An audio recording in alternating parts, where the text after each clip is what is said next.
जय श्री कृष्णा। आप सभी का आपके अपने चैनल समृद्धि में स्वागत है। आज इस वीडियो में हम सुनेंगे पुरुषोत्तम मास महात्म्य का 8वां अध्याय।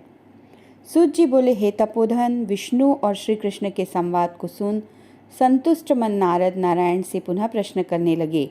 नारद जी बोले, हे प्रभु, जब विष्णु वैकुंठ चले गए तब फिर क्या हुआ, कहिए।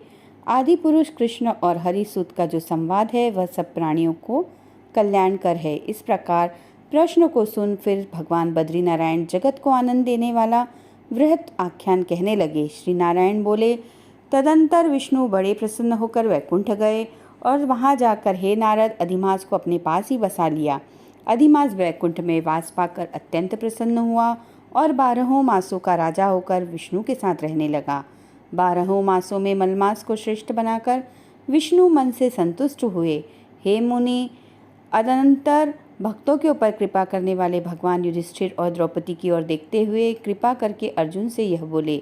श्री कृष्ण बोले, हे राज शार्दूल, हमको मालूम होता है कि तपोवन में आकर आप लोगों ने दुखित होने के कारण पुरुषोत्तम मास का आदर नहीं किया। वृंदावन की शोभा के नाथ भगवान का प्रिय पात्र पुरुषोत्तम मास आप वनवासियों का प्रमाद से व्यतीत हो गया।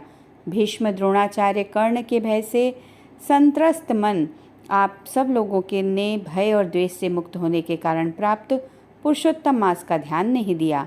कृष्णदेव पायन व्यास देव से प्राप्त विद्या के आराधन में तत्पर रणवीर अर्जुन के इंद्रकील पर्वत पर चले जाने पर उसके वियोग से दुखित आप लोगों ने पुरुषोत्तम मास को नहीं जाना। अब यदि आप यह पूछे कि हम क्या करें तो मैं यही कहूँगा कि भाग्य का अवलंबन करो। पुरुषों का जैसा अदृष्ट होता है वैसा ही सदा भासता है। भाग्य से उत्पन्न जो फल है वह अवश्य ही भोगना पड़ता है।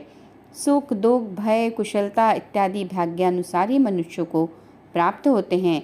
अतः अदृष्ट पर विश्वास रखने वाले आप लोगों के अदृष्ट पर निर्भर रहना चाहिए। अब इसके बाद आप लोगों के दुख का दूसरा कारण और बड़ा आश्चर्यजनक इतिहास के सहित कहते हैं। हे महाराज, हमारे मुख से कहा हुआ सुनो। श्री कृष्ण बोले, यह भाग्यशालिनी द्रौपदी पूर्व जन्म में बड़ी सुंदर मेधावी ऋषि के घर में उत्पन्न हुई थी। समय व्यतीत होने पर जब 10 वर्ष की हुई तब क्रम से रूप और लावण्य से युक्त अति सुंदर और आकर्षक नेत्र से शोभायमान हुई। चातुर्य गुण से युक्त यह अपने पिता की एकमात्र इकलौती कन्या थी। अतः चतुरा, गुणवती, सुंदरी यह पिता की बड़ी लाडली थी। मेधावी ने सदा लड़के की तरह ही इसे माना, कभी भी अनादर नहीं किया। यह भी साहित्य शास्त्र में पंडिता और नीति शास्त्र में भी प्रवीणा थी। इसकी माता इसकी छोटी अवस्था में ही मर गई थी। पिता ने ही प्रसन्नतापूर्वक पाला पोसा था। पास में रहने वाली अपनी सखी के पुत्र पौत्रादि सुख को देख इसको भी स्पृहा हुई और तब यह सोचने लगी कि हमें भी यह सुख कैसे प्राप्त होगा।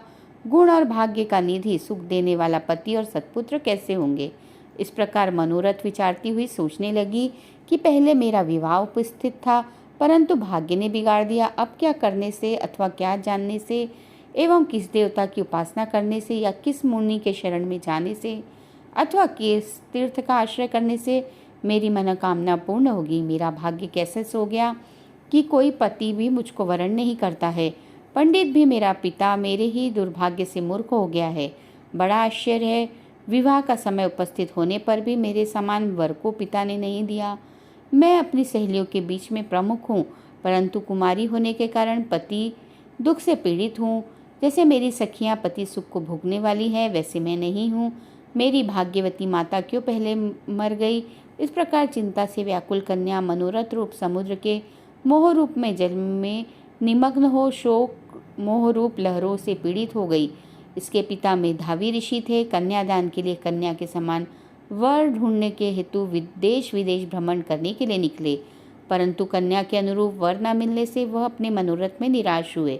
कन्या के और अपने भाग्य से कन्या दान रूप संकल्प के पूर्ण न होने से देवयोग के कारण बड़ा भारी दारुण जर उन्हें आ गया।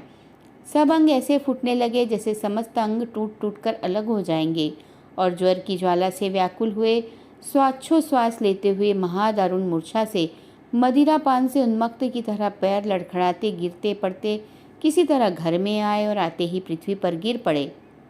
भय से विहल कन्या जब तक पिता को देखने आवे तब तक कन्या को स्मरण करते हुए मेधावी मुनि मरणासन हो गए। भाग्य के फलस्वरूप बल से एकाएक कांपने लगे और कन्यादान प्रसंग से उठा हुआ जो महोत्सव था वह जाता रहा। तदंतर पहले किए हुए गृहस्थाश्रम धर्म के परिश्रम के प्रभाव से संसार वासना को त्याग कर भगवान में चित्त को लगाते भय उस मुमूर्षु मेधावी ऋषि ने शीघ्र ही नीलकमल के समान श्याम त्रिव लिसे सुंदर आकृति वाले श्री पुरुषोत्तम हरि का नारायण का स्मरण किया।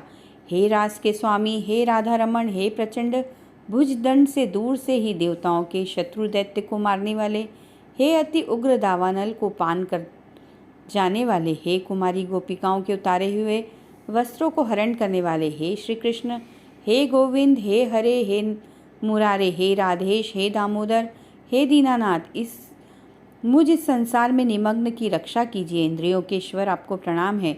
इस प्रकार मेधावी के वचनों को दूर से ही सुनकर श्री भगवान के दूत चटपट मुकुंद लोक से आते हुए और उस मरे हुए मुनि को हाथ से पकड़कर ईश्वर के चरण कमलों में ले आए।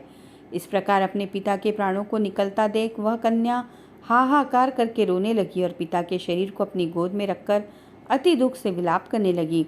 चील पक्षी की तरह बहुत देर तक विलाप करके अत्यंत दुख से विहल हुई और पिता को जीवित की तरह समझकर बोली। बाला बोली, हाय हाय, हे पिता, हे कृपा सिंधु, हे अपनी कन्या को सुख देने वाले, मुझे आज किसके पास छोड़कर आप वैकुंठ सिधारे हैं। हे तात, पितृहीन मेरी कौन रक्षा करेगा? आज मेरे भाई बंधु माता आदि कोई भी नहीं। हे तात, मेरे भोजन वस्त्र की चिंता कौन करेगा? कैसे मैं रहूँगी इस शून्य वेद ध्वनि रहित निर्जन वन की तरह आपके घर में? हे मुनिश्रेष्ठ, अब मैं मर जाऊंगी, ऐसे जीने में क्या रखा है? हे कन्या में प्रेम रखने वाले पिता, हे तात, विवाह विधि बिना किए ही आप कहाँ चले गए? हे तपोनिधे, अब यहाँ आइए और अमृत के समान मधुर भाषण कीजिए। क्यों आप चुप हो गए? हे तात, बहुत देर से आप सोए हुए हैं, अब जागिए। ऐसा कहकर आंसू बहाती हुई घड़ी घड़ी कन्या विलाप करने लगी और पिता के मरने से दुखित हुई आर्ता चील पक्षी की तरह मुक्त कंठ से रोने लगी। उस लड़की का रोदन सुन उस वन में रहने वाले ब्राह्मण आपस में कहने लगे कि इस तपोवन में अत्यंत करुण शब्द से कौन रो रहा है।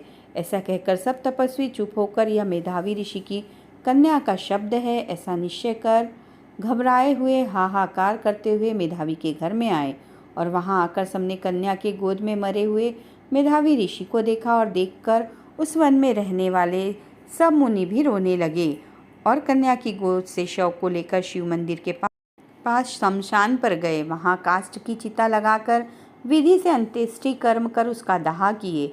दाह के अनंतर कन्या को समझाकर सब ऋषि अपने अपने आश्रम गए।